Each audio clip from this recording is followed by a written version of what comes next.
ধর্ষক হিটু শেখের জন্য লজ্জিত গ্রামবাসী, দ্রুত বিচার চায় জামায়াতের আমির। গাজীপুরে ট্রাক সিএনজি সংঘর্ষে ৩ জনের মৃত্যু, সিরাজগঞ্জের দেয়াল চাপায় ২ শ্রমিক নিহত।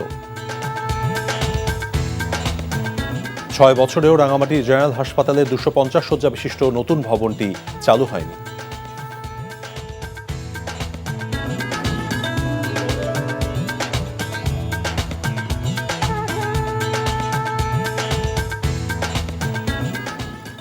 আসসালামু আলাইকুম, মীর তৌফিক হোসেন স্বাগত জানাচ্ছি এনটিভির দেশের খবরে। ক্রাউন সিমেন্ট শিরোনাম দেখছিলেন, এবার বলছি পুরো খবর। দেশের মানুষের আবেগকে নাড়িয়ে দেয়া শিশু আসিয়া ধর্ষণের ঘটনায় ক্ষুব্ধ ও লজ্জিত খোদ হিটু শেখের এলাকার মানুষ ও তার প্রতিবেশীরা। শুধু মাগুরাবাসী নয়, এই ঘটনায় অভিযুক্তদের দ্রুত বিচার চান তার প্রতিবেশীরাও। স্থানীয়রা বলছেন, এমন স্বভাব ছিল তার দীর্ঘদিনের। অভিযুক্ত এমন পরিবারের সাথে আগামীতে বসবাস করতে চান না তার প্রতিবেশীরাও। বিস্তারিত ইফতেখার রেজার রিপোর্টে। মাগুরায় শিশু আসিয়া নির্যাতন ও তার মৃত্যুর পর দেশে এখন সবচেয়ে ঘৃণিত নাম হিটু শেখ। বিক্ষুব্ধ জনতা ভেঙে গুড়িয়ে দিয়েছে হিটুর বাড়ি। পেশায় রাজমিস্ত্রি হিটু শেখ স্বভাবে শান্ত প্রকৃতির হলেও তার মনের মধ্যে কি চলে তা বোঝা মুশকিল ছিল প্রতিবেশীদের। স্থানীয়রা বলছেন, হিটু শেখের এমন কর্মকাণ্ড নতুন নয়। অতীতেও বাড়ির আশেপাশে নারীদের করতেন উত্ত্যক্ত ও শ্লীলতাহানি। সালিশি বৈঠকে তিনি ভোগ করেছেন শাস্তিও। পাড়া প্রতিবেশী দুই একবার মনে করেন যে এই জায়গানকে ছেলে মেয়ে যে জড়াই ধরিছে, মেয়ের একজনের বিটার বউরে জড়াই ধরেছিল। ধরানোর পরে ওরে ধরিয়ে মনে করেন যে আমরা জুতোর মালা টালা গলায় দিছি। এর ডাইরেক্ট একবারে ফাঁসি হওয়া উচিত, ঠিক আছে? এই আসলেও যা করেছে আমাদের নিজ নান্দলবাসী, আমরা লজ্জিত। তার বিরুদ্ধে প্রতিবেশীদের অভিযোগ, তার এমন কর্মকাণ্ডের জন্য তার পুত্র সজীবের প্রথম স্ত্রীও ঘর ছাড়েন। সেমনি ভেড়ে করে নিয়ে যায় ওই ফুফু বাড়ির দেশের না কোনে নিয়ে যায়, বিয়ে থা করে বাড়ি নিয়ে আসছিল, তার মার এসে ছাড়াই নিয়ে চলে গেছিল। লজ্জা ও অনিরাপত্তা বোধের জায়গা থেকে ভবিষ্যতে সেই পরিবারের সাথে বসবাস করতে চান না তার প্রতিবেশীরা। ও বা ওর পরিবার যদি এখানে বসবাস করতে চায়, না, এখানে আর কোনো ইয়ে না। ও আসলে এমন আছে, ওর কোনো ভরসা নাই। ও আবারও তো এসে এমন আছে, আমাদেরও তো ধরতে পারে। এই হিটু শেখের এমন একটা বিচার, এই পরিবারে এমন একটা বিচার হবে যে বিচারে কোনো ধর্ষক নতুন করে আর ধর্ষণের চিন্তাধারা মাথায় না নিয়ে আসতে পারে। ধর্ষণের ঘটনায় শিশুটির মা বাদী হয়ে 4 জনের নামে মামলা করেন।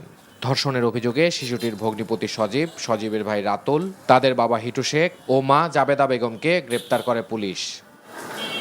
Iftekhar Reza, NTV news, Magura.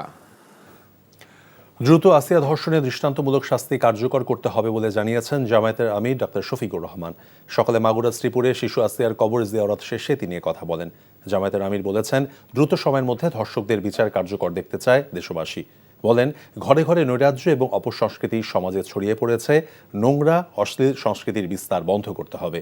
তিনি শিশু আসিয়ার পরিবারের সদস্যদের সাথে সাক্ষাৎ করেন এবং তাদের পাশে থাকার আশ্বাস দেন। পরে সোনাইকুণ্ডি স্কুল মাঠে আসিয়ার জন্য দোয়া মাহফিলে যোগ দেন জামায়াতের আমির।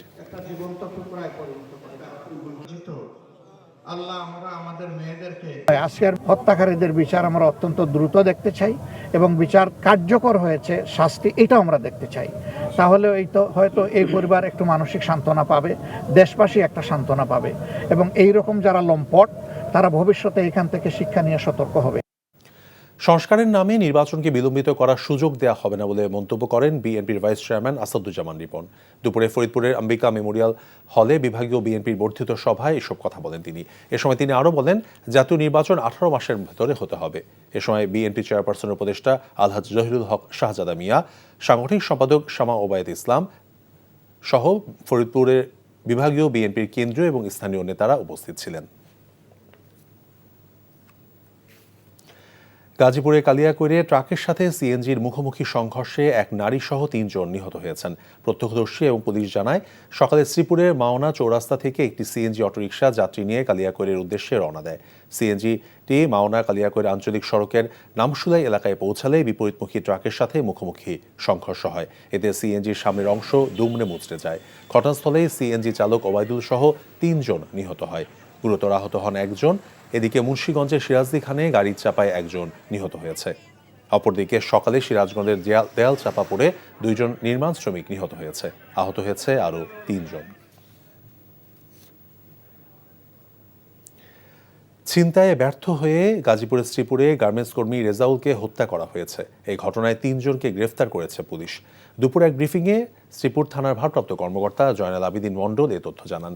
গ্রেফতারকৃতরা হলেন শ্রীপুর উপজেলার উজিলাব গ্রামের নুরুল ইসলাম, পাগলা এলাকার শাহাদাত হোসেন শান্ত এবং নেত্রকোনার জুলহাস। গত 27 ফেব্রুয়ারি কর্মস্থল থেকে বাড়ি ফেরার পথে রেজাউল মাস্টারবাড়ি এলাকায় পৌঁছলে আসামিরা তাকে ঘিরে ধরে। তার কাছে থাকা 5,000 টাকা ছিনিয়ে নেওয়ার চেষ্টা করে এই 3 জন, কিন্তু রেজাউল বাধা দিলে তাকে শ্বাসরোধে হত্যা করে তারা। দীর্ঘ 6 বছরেও রাঙামাটি জেনারেল হাসপাতালে 250 শয্যা বিশিষ্ট নতুন ভবনটি চালু হয়নি। এতে আধুনিক চিকিৎসা সেবা থেকে বঞ্চিত হচ্ছে এলাকার মানুষ। গণপূর্ত বিভাগ জানিয়েছে ভবনের কাজ শেষ বুঝিয়ে দেওয়ার জন্য হাসপাতালকে চিঠি দেওয়া হয়েছে। রাঙামাটি থেকে ফজলে এলাহির পাঠানো রিপোর্ট। পাহাড়ি জেলা রাঙামাটিতে স্বাস্থ্যসেবা প্রদানের লক্ষ্যে 1984 সালে চালু হয় 50 শয্যার এই জেনারেল হাসপাতাল। সেই 50 শয্যা বিশিষ্ট হাসপাতালে কিছুটা সংস্কার করে বর্তমানে চিকিৎসা দেওয়া হচ্ছে 2 থেকে 250 রোগীকে। বেড না পেয়ে মেঝেতেই চিকিৎসা নিতে হচ্ছে রোগীদের। আধুনিক চিকিৎসার কোনো সুযোগ সুবিধা এই হাসপাতালে নেই বললেই চলে।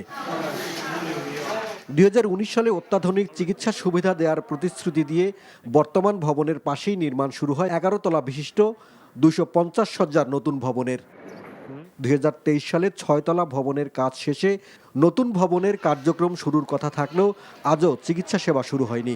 পুরাতন ভবনে চিকিৎসা সেবা নিতে গিয়ে কষ্টের কথা জানালেন স্বজনরা। অনেকগুলো রোগী আছে, যখন বেশি রোগী আছে তখন দেখবেন যে ব্যাধি আর ফোলাচ্ছে না। এটা যদি চালু হতো আমরা অক্সিজেন সুবিধা পেতাম, তারপরে হচ্ছে আইসিইউ সুবিধা পেতাম। তো ভবনটা 50 শয্যার হওয়াতে কিন্তু ফ্লোরও জায়গা দেওয়া কষ্টকর হয়ে যাচ্ছে। তথাপি আমরা আমাদের প্রাথমিক কাজকর্ম যতটুকু জরুরি বিভাগ, অন্তঃবিভাগের, সার্জারি বিভাগ, গাইনি, মেডিসিন সব ধরনের বিভাগের কার্যক্রম চালু রেখেছি। ভবনের কাজ শেষ বুঝিয়ে নেওয়ার জন্য সিভিল সার্জনকে চিঠি দেওয়া হয়েছে বলে জানিয়েছে গণপূর্ত বিভাগ। আর শীঘ্রই হাসপাতালের কার্যক্রম শুরু হবে বলে জানান সিভিল সার্জন। ডিপিপি অনুযায়ী সকল ধরনের কাজ শতভাগভাবে সম্পন্ন করা হয়েছে এবং আমরা সেটার ইনভেন্টরি লিস্ট করে সেটা সংশ্লিষ্ট কর্তৃপক্ষের কাছে হস্তান্তরের জন্য পত্র দিয়েছি। এই বিষয়ে আমাদের কিন্তু যথেষ্ট আমরা কাজ করছি। মন্ত্রণালয়ের কাছে আমরা ফাইল অনুমোদনের জন্য পাঠিয়েছি। সম্ভবত আমরা খুব শীঘ্রই অনুমোদন পেতে যাচ্ছি। 250 শয্যা বিশিষ্ট হাসপাতালের নতুন ভবনটিতে ব্যয় হয়েছে 35 কোটি টাকা। NTV news desk. স্বদেশে চলছে ভিটামিন এ ক্যাম্পেইন। এর আওতায় লাখ লাখ শিশুকে ভিটামিন এ ক্যাপসুল খাওয়ানো হয়। সকালে চট্টগ্রামে এই কর্মসূচির উদ্বোধন করেন city mayor doctor Shahadat Hossain. এ সময় তিনি জানান, সিটি কর্পোরেশনের 41টি ওয়ার্ডে প্রায় 5,60,000 শিশুকে ভিটামিন এ ক্যাপসুল খাওয়ানো হবে। এদিকে খুলনায় ভিটামিন এ ক্যাম্পেইনের উদ্বোধন করেন সিটি কর্পোরেশনের প্রধান নির্বাহী কর্মকর্তা লস্কর তাজুল ইসলাম। শুধু বিভাগীয় শহরে নয়, কুমিল্লা, হবিগঞ্জ সহ সারা দেশে ভিটামিন এ ক্যাম্পেইন চলছে।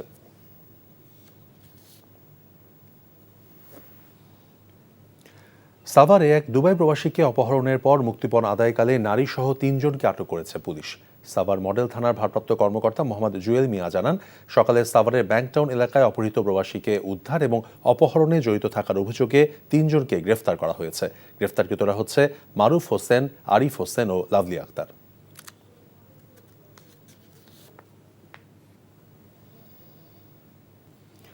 ঈদ উল ফিতরকে সামনে রেখে আগামী 20 মার্চের মধ্যে চালক শ্রমিকদের বেতন বোনাস পরিশোধের দাবি জানিয়েছে চট্টগ্রাম হালকা মোটরযান চালক শ্রমিক ইউনিয়নের নেতারা।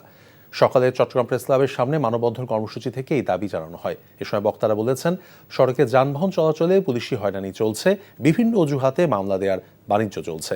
শ্রমিকদের বেআইনি চাকরিচ্যুত না করার জন্য জোর দাবি জানান তারা।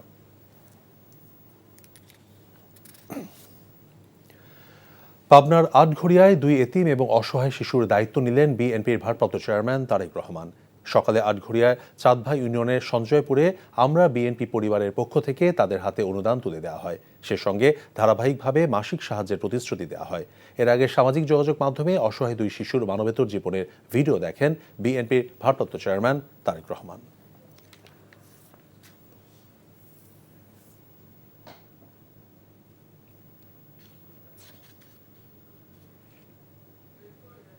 খবর শেষ করছি, তবে যাবার আগে ক্রাউন সিমেন্ট শিরোনামগুলো বলছি আরো একবার।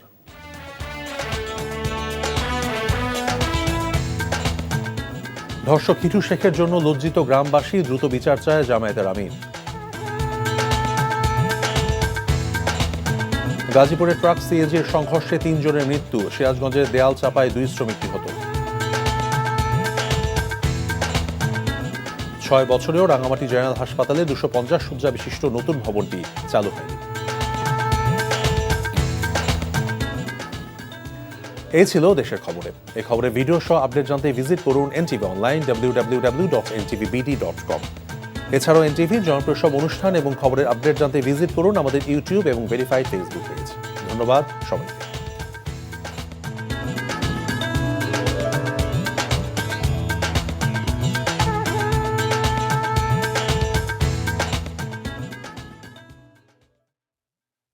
এই ঈদে জামা জুতো অ্যাক্সেসরিজের ডিসকাউন্ট